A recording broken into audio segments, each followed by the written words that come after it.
작성에 대한 내용들을 좀 보면 사업계획 내용에는 사업의 내용, 목적, 의의, 전망에 대한 것들을 설명하게 되어 있고요.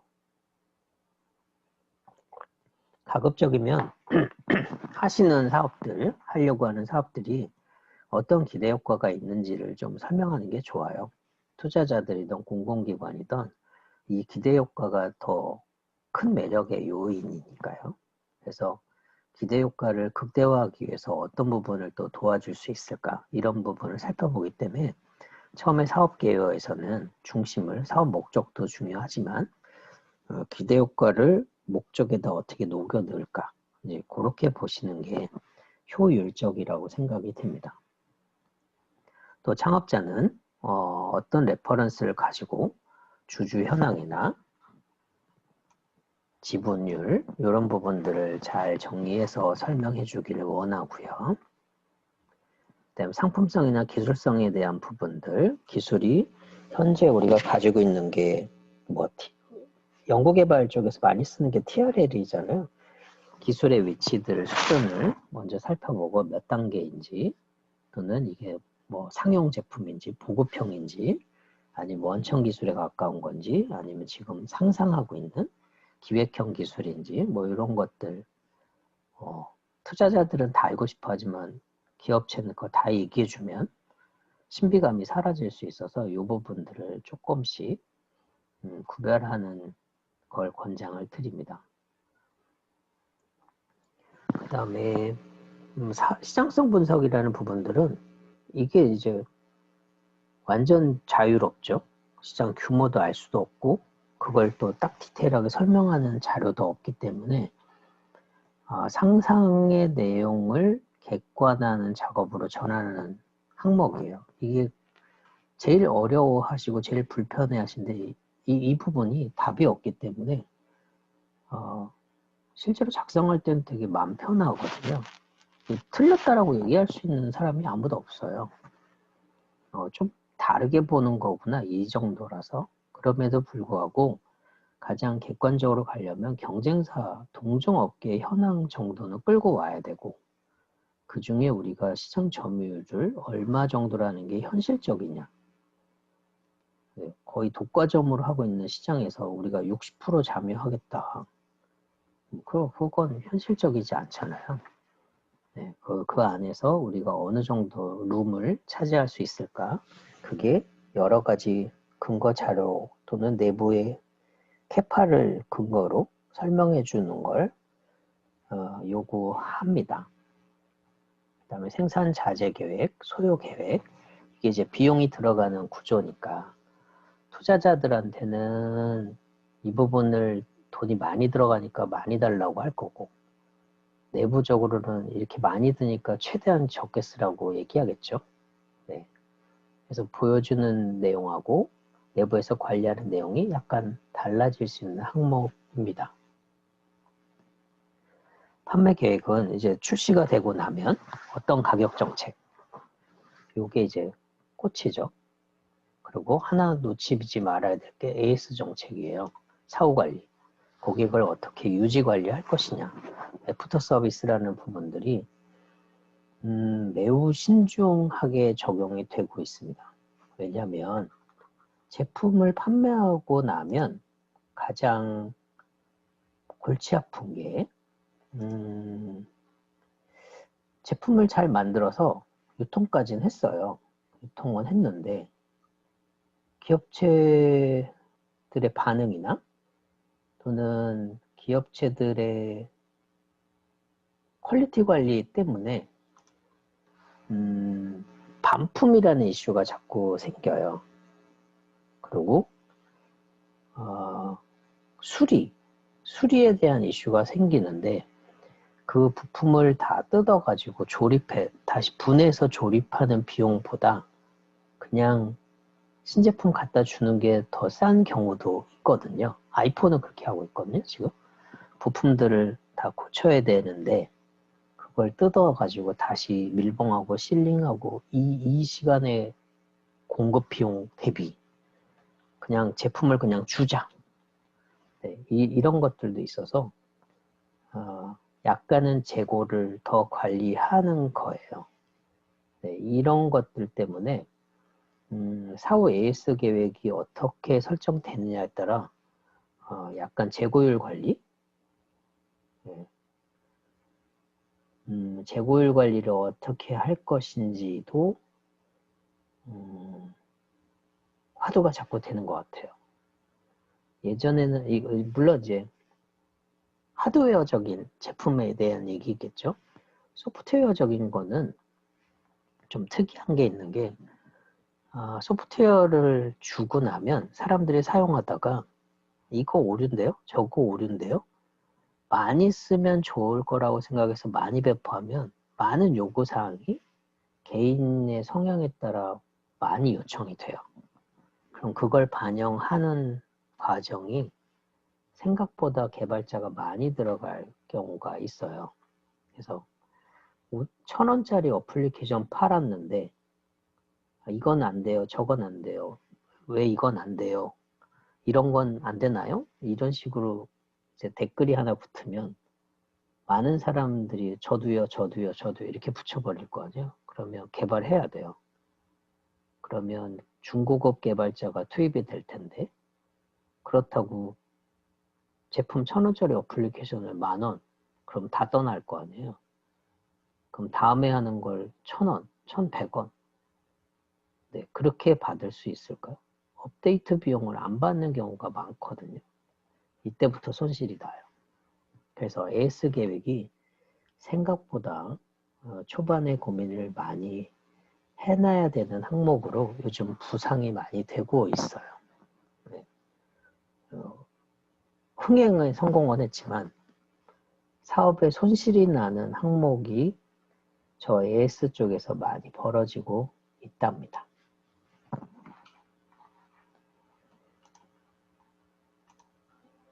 그 다음에 인력계획, 어떤 식으로 사람들을 충원하고 급여 관리를 할 것인지, 또 어떤 식으로 조직의 역량을 키워나갈 것인지, 또 임원의 배치를 조직의 업무 분장을 어떻게 할 것인지, 네, 이런 것들도 사업계획에서 알아야 역할 배분이랑 새로운 신규 분야를 어떻게 진출하는지를 알 수 있겠죠. 그리고 내수 계획, 수출 계획 이런 것들도 궁금해합니다. 요즘 같은 경우는 해외 시장이 많이 경직돼 있어서 수출이 아예 안 되거나 정체돼 있는 상태일 거예요. 하지만 해외 시장이 훨씬 국내보다 넓어요. 당연히 기업이 성장하려면 수출을 고려하지 않을 수 없습니다. 근데 옛날처럼 컨테이너로 배에다 실어서 보내는 그런 수출 개념이 아니라 설계도만 보내거나 개발팀만 보내거나 아니면 온라인으로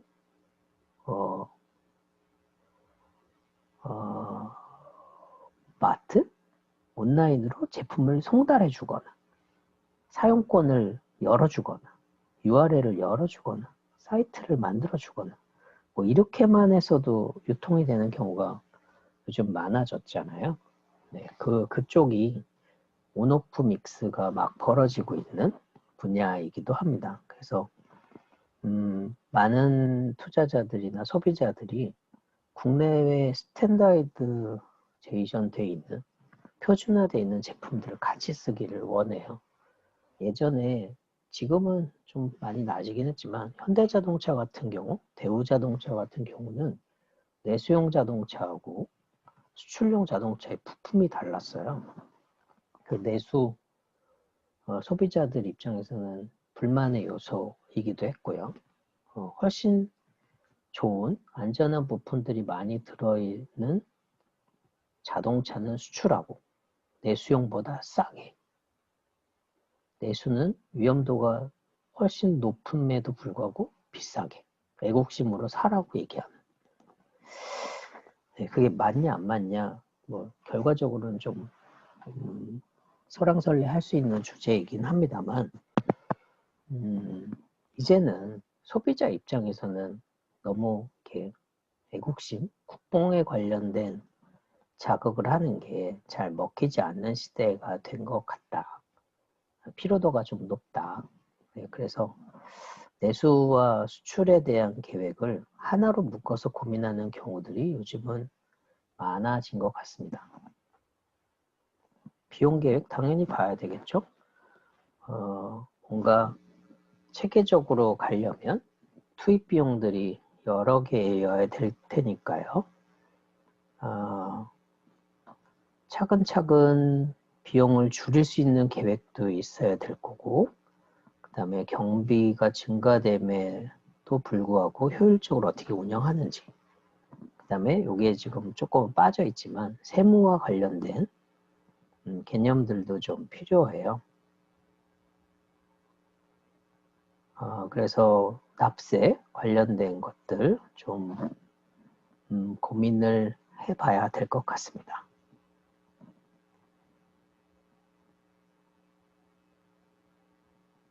그 다음에 이익 계획들을 이제 추가적으로 좀 보는 것 같아요. 손익계산들을 보는 거로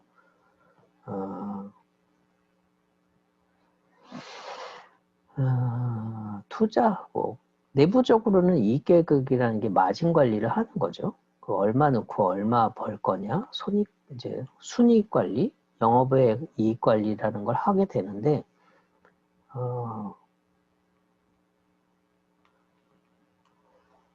투자자들 입장에서는 상환계획이라고 이익계획을 읽을 수도 있어요. 우리가 투자한 돈을 이익금이 남아야 상환을 받을 수 있는데 이익이 몇 년 동안 안 나면 이익이 나도 다 재투자를 한다면 우리 돈을 갚을 생각은 없는 거잖아요. 근데 투자자는 단기 투자만 하는 데다. 만약 이렇게 되면 조금 다른 항목이 되겠죠. 그래서 번외적으로 이익에 대한 부분들 체크하는 경우가 있고요. 자금 계획, 차입금 상환 계획이랑 조달 이게 같이 맞물려 있는 경우라서 자금 계획 안에 이익 계획들도 같이 병합되는 경우도 많이 운영되고 있습니다. 그럼 재무 계획이라는 부분하고 수익 계획 이게 분리가 되냐 라는 얘기들도 많이 하시는데 이게 어떻게 보면 세무 계획이에요. 추정손익계획이랑 대차대조표, 현금흐름표 이런 걸 만드는 이유가 세무 절세와 관련된 이야기라서 재무라고 적혀 있지만 절세와 관련된 활동이라고 볼 수 있을 것 같습니다. 대놓고 절세계획 이렇게 하면 탈세계획 같아 보이니까 그렇게 얘기는 안 합니다. 보통 재무라고 쓰고 세금 절세하는 방법 이렇게 인식하면 기업 경영하는 사람들의 공통적인 용어가 되지 않을까 싶습니다. 순익들 BEP가 이제 가장 화두가 되죠. 기업을 운영하는 과정에서 어느 시점에 수익이 빨리 달성되는지 또 그 이후에 배당이나 아니면 상장이라는 개념으로 전환할 수 있기 때문에 BEP를 예측하는 거 요게 좀 빨라지는 거 그게 이제 어떻게 보면 투자자들 입장에서는 좋은 의사판단 기준이 됩니다. 근거가 되고 그리고 이제 저 개인적으로 되게 중요하다고 얘기하는 게 일정 계획이에요. 언제까지 할 건데 언제까지 하는 건데 그 다음은 뭐 할 건데 이런 이제 가이드 기준이 있어야 되니까 일정을 월별, 분기별로는 제시를 해줬으면 좋겠다. 그래야 그 항목에 맞춰서 체크하고 또 체크한 걸 조정하고 변경하는 작업을 같이 할 수 있으니까요. 그게 없으면 그냥 계획을 던진 거죠. 일정 계획이 없으면. 부속 서류들은 증빙할 수 있는 자료들. 있다고 하지만 실제 있는 건지 확인할 방법이 없으니까 근거 자료들을 문서적으로 정리하는 작업들을 많이 하고요. 시계열에서 너무 많은 양이기 때문에 한 장으로 확인할 수 있는 것들. 네, 그런 것들이 부속 서류로 적용이 돼서 한 15개 항목들을 체크하고 있는 것 같아요. 그런 구조가 되고 나면 이걸 이제 취업 정리해서 어떻게든 이제 결론이 우리한테 유리하게 그 다음에 명쾌한 항목으로 메시지가 전달이 되게끔 풍속화해서 보여주는 것처럼 난 뭘 얘기하는 거다. 근데 그 안에 강조하고 싶은 내용은 뭐 이런 게 있다. 근데 이 이야기를 조금 더 확장해 보면 이런 정도까지 크게 될 수 있다. 그리고 사업 주체에 대한 경영 능력이 충분하다. 그래서 두려워하지 않았으면 좋겠다. 그리고 전문 용어가 많이 쓰여 있으면 약간 논문 같아져요. 그래서 좀 평이한 용어로 순환하는 작업들. 그 다음에 리얼한 자료들이지만 근거가 있는 정직한 자료들을 확보하는 거. 그래서 공공기관에서 제시하고 있는 객관 정보들을 이용하는 경우도 있지만 내부적으로 할 때는 공공정보는 정말 브로드할 거 아니에요. 그래서 그때는 객관성이 없다라고 얘기할 수도 있어요. 공공자료가. 그때그때 요 객관이란 용어가 달라질 수 있는 거라서 하나 체크해 드렸고요. 그 다음에 위헌 잠재 요인, 그 다음에 그 요인에 대한 대응 방안, 그 다음에 자금을 어떻게 실행하고 운영할 거지에 대한 계획, 이런 것들 총 8개 정도 체크를 하면서 진행하기를 권장을 드립니다. 앞부분에 사업계획서에 꼭 필요한 내용들, 그래서 프론트 스테이지, 백스테이지의 항목들로 점검해 주셨던 내용하고 맥락을 같이 하고 있습니다. 사업계획서 작성 순서를 좀 보면 기본 방향이 설정되고 나면 양식이 있는지 없는지 봐야 될 거고요. 그 다음에 계획의 체계, 누가 생산계획 쪽을 볼 건지, 누가 판매계획 쪽을 볼 건지, 조직 역량 쪽을 볼 건지, 재무 쪽을 볼 건지 이렇게 좀 계획을 나눠 놓고 거기에 맞춰서 1년 계획들을 쭉 짜는, 그리고 논리의 흐름, 스토리 라인을 맞추는 걸 한번 해봐야 합니다. 그래서 재배치 작업을 하고 그다음 편집, 수정, 보완을 하는 거죠. 그래서 수치가 좀 명확한지, 그 다음에 외부의 고객들이 바라보고 있는 그 매력도가 수익률일 텐데 수익률이 정말 나오는지, 역량, 우리 경영의 능력들이 정말 계속 커지고 있는 건지, 그다음 차별적 핵심 역량이 있는지, 그리고 시장이 그래도 성장은 하고 있는지, 그러니까 투자 자금들 회수가 금방 될 수 있는 것인지를 좀 설명할 수 있게끔 흐름이 보여야 되고요. 또 첫 번째 작성 방향으로 보면 뭐 계획이나 타당성 개념들을 먼저 잡아놓고 양식은 반드시 확인을 해봐야 해요. 양식은 평가 기준이기 때문에 외부로 낼 때는 그 양식의 의미, 그 다음에 어느 정도 볼륨으로 표시해야 되는 건지, 그것들도 평가의 항목이 되겠죠. 그 다음에 일정 계획, 그 다음에 작성의 역할, 어떻게 보면 역할 나눔, 태스크 구분하는 작업을 해놓고 이제 서칭을 쫙 합니다. 그래서 서류들, 자료들 취합을 하고 그 양식에 설정된 양식에 맞춰서 재배치, 그리고 사업계획서를 스토리 라인에 맞춰서 적는 작업, 그리고 이제 편집팀이 오탈자 정리한다던가 아니면 메시지들 중에 중원본 있는 걸 정리한다던가, 그 다음에 최종적으로는 이제 프레젠테이션용으로 나갈 거냐, 서머리용으로 나갈 거냐, 완본으로 나갈 거냐, 이제 상황에 맞춰서 재편집을 한번 하겠죠. 그래서 활용하고 제출하는 방식으로 갑니다. 사업계획서를 쓸 때 충분히 자신감 있게 적어야 돼요. 안 그러면 본인도 자신 없는 이야기를 자꾸 써야 되니까 불편해질 거예요. 그래서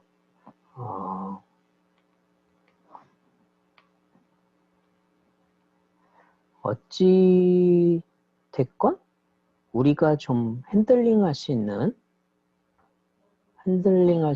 내용으로 좀 봐야 될 거고요. 또 하나는 이제 데이터들 활용하는 것들을 보면 시계열을 타이밍이 맞아야 되는데 어떨 때는 2016년 자료를 인용했다가 어쩔 때는 2019년 거 인용했다가 어쩔 때는 2000년도 거 인용, 이렇게 뭐가 좀 왔다 갔다 하면 일관성이 좀 안 맞거든요. 그래서 통계 자료 같은 경우는 같은 시점의 자료들, 특히 이제 공공으로 낼 때는 최근 연도라고 얘기하는 게 3년 이내의 자료를 최근으로 일단 설정을 해요. 그래서 근거 자료가 최근 정보라면 3년 정도 내에 만들어진 자료들을 인용하는 게 전제가 됩니다. 강점 부각하는 것들 당연히 어필이 돼야 되겠죠. 그리고 좀 쉬운 용어로 간단 명료하게 설명하는 거.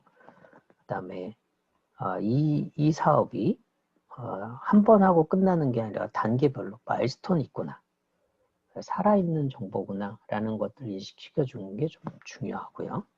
그 다음에 제품보다는 시장이 커지냐 또 시장에 진출이 가능하냐 라는 개념으로 먼저 점검이 되기를 원해요.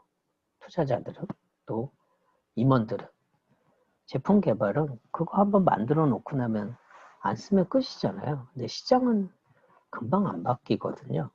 네, 그래서 조금 놀 플레이그라운드라는 걸 먼저 잡아놓고 거기에 플레이 키트를 만드는, 키트 만들고 시장 만들려면 그 어마어마한 에너지가 또 들어가겠죠.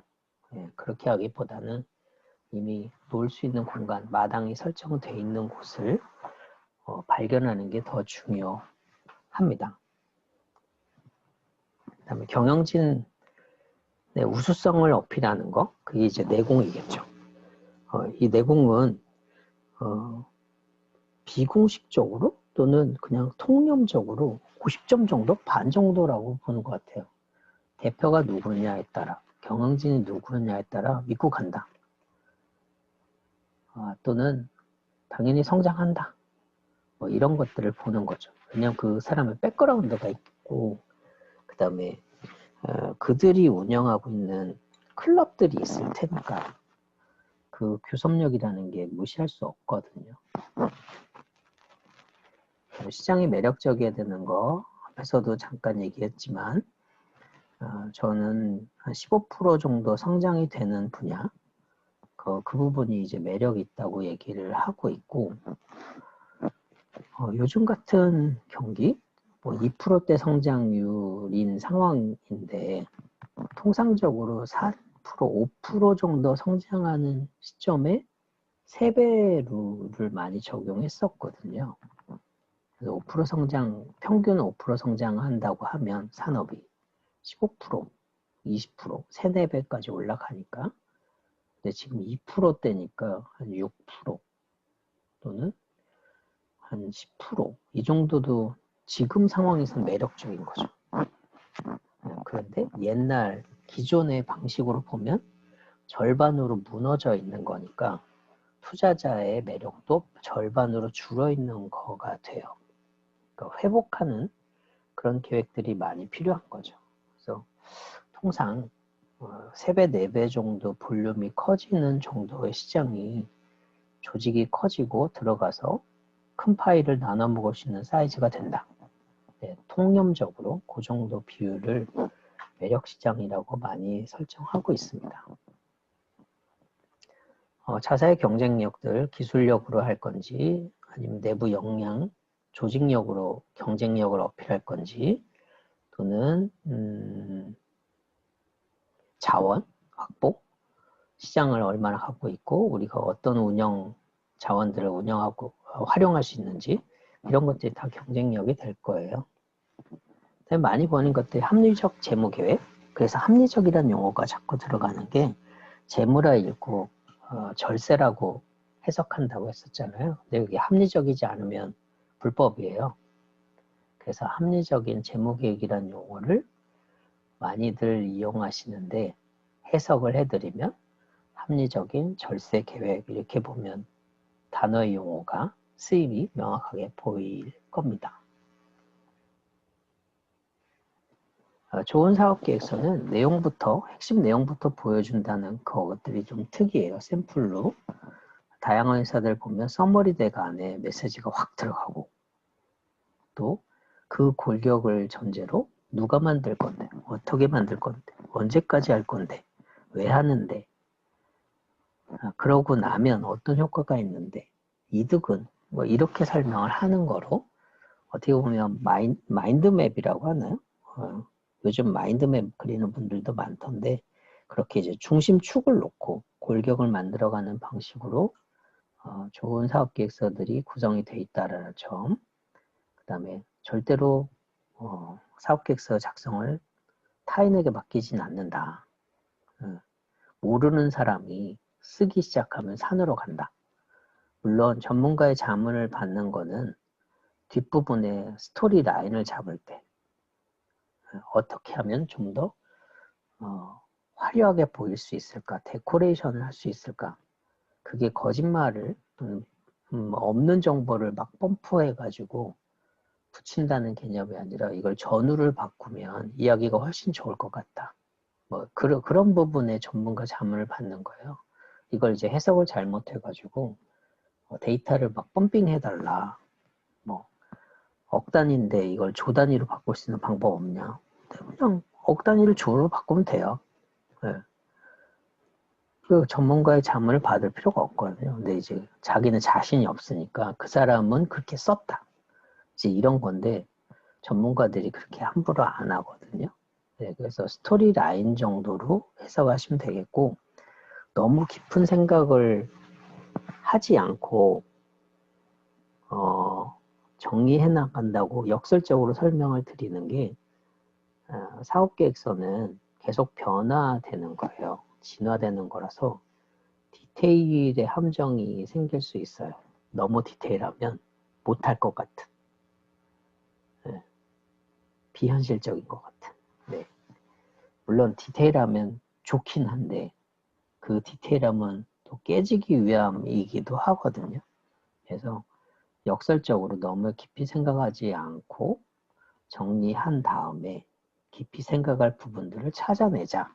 뭐 그렇게 좋은 사업계획서의 특징이 생각할 거리, 화두를 많이 준다. 그게 좋은 기업 사업계획서다라고 얘기를 합니다. 또 객관적인 자료 당연히 활용해야 될 거고 확정 전에 뭔가 수정할 부분이 있는지 계속 봐야 해요. 데이터에 오류가 있는지 또 이게 클로징하는 것들 이제 완전 패킹이 끝날 때 정도 되면 또 시간이 흘러가 있는 상태가 돼서 기존에 썼던 데이터들이 틀린 경우들도 있을 겁니다. 그런 것들 또 반영하거나 삭제하거나 전문가 자문 스토리라인 정도 받는 게 적절하다는 거 다시 한번 확인을 해드립니다. 그 다음에 이제 거의 마지막으로 좀 보면 스토리라인에 도대체 그게 뭡니까? 라고 얘기하시는 분들이 있는데 우리 회사가 어떤 상태에서 시작을 했고 어떤 위기감과 도전이 있었는데 그걸 우리는 이렇게 극복해 나왔다. 그래서 현재 위치인데 이 경험을 근거로 우리는 다시 한번 도전하겠다. 이 갈등 구조를 만들고 해결하는 감동 포인트를 찾는 게 스토리예요. 그래서 이 구조를 잘 만드는 거 그게 기업 내부에서 있는 분들이 하면 좋긴 한데 그게 좀 어렵다면 외부에 작가 개념들의 전략을 하는 분들이 있어요. 그런 분들의 도움을 받으시면 훨씬 이렇게 풍부한 드라마가 만들어질 수 있다는 거죠. 그래서 스토리라인에서는 쉽게 설명할 수 있고 오래 기억나고 흥미도 있고 감동도 있고 영향력도 있는 그런 내용들을 좀 반영해야 한다라는 설명을 잠깐 드렸고 그런 걸 이제 체크하는 항목으로 상품이나 시장, 수익, 안전성이라는 부분들로 우리의 스토리 라인이 어디가 모자라고 충분한지 체크하는 것들을 점검표로 이렇게 많이 제시들을 하고 있습니다. 그래서